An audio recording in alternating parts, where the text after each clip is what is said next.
Hey everyone, Tristan with Professional Physical Therapy and Training. Today is part 2 of my bodyweight exercise progressions. So last week we went over push-ups for an upper body exercise. This week we're going to go over lower body, and one of my favorite exercise progressions is lunges. Something that we can really make easier or harder, really load up even with just body weight, and it's something that we can effectively kind of progress at home with minimal equipment. All right, so 3 really important factors I'm looking for in any lunge.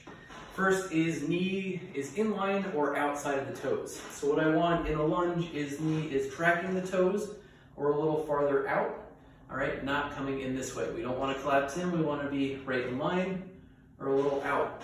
Number 2, we want to have the hips tilted back and we want to avoid an excessive arch.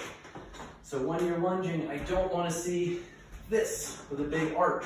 I want you to tilt those hips back and make sure you're coming up this way, again, instead of this. We don't want to bow out this way. All right, the third thing is we want to keep the heel of the front foot planted. So when we're coming down and up, we're doing this. We are not doing this. We are not doing this. That heel stays planted. Now, a lot of people are under the misconception that the knee should not go past the toes in a lunge like this. I'm fine with that. Research shows that that's fine. Really, it's just a matter of tolerance. Does your knee hurt if you go this far? You might want to limit how far forward that knee goes and keep a little more vertical shin. If you're fine with it, and especially if you practice a sport that involves getting in this position, you're probably going to want to go that far forward. Again, as long as your knee is tracking your toes or a little farther out and not going in, and it doesn't hurt, that's fine. So, the basic lunge is a static lunge or a split squat. It's where we're going to find our stance here. You can go as wide as narrow as you want, forward to back and side to side. Find what's comfortable for you. Back heel is up, front foot is planted, heel is down. You're dropping your back knee and you're coming up, walking this front leg out. The front leg is doing most of the work. Back leg stays mostly relaxed, knee stays bent. We're going to avoid doing this. All right, if that is a little too difficult, there are a few options. First, we can raise up here. I recommend use a pillow, pad, anything, just as a target. To make it easier, we can go a little higher, all right?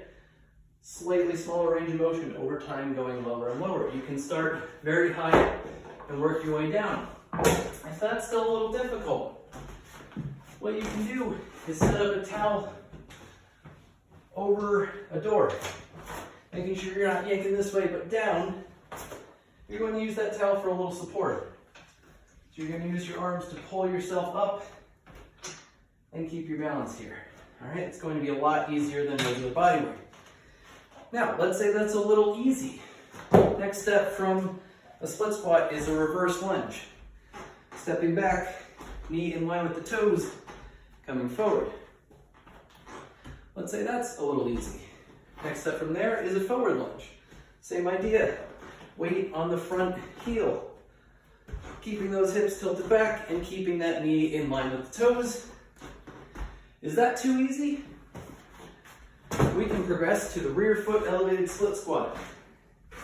You can put your foot like this on a couch, on a bench, on a chair. You can go like this, whatever's comfortable. But working on a lunge this way. This one can be surprisingly tough. Is that too easy? Grab a couple of jugs of milk or water, hold on to them. Finally, if all that is really easy, you need something more challenging. As long as you're super solid with all these progressions, you can move on to a jumping lunge. So starting in a lunge, jump and switch.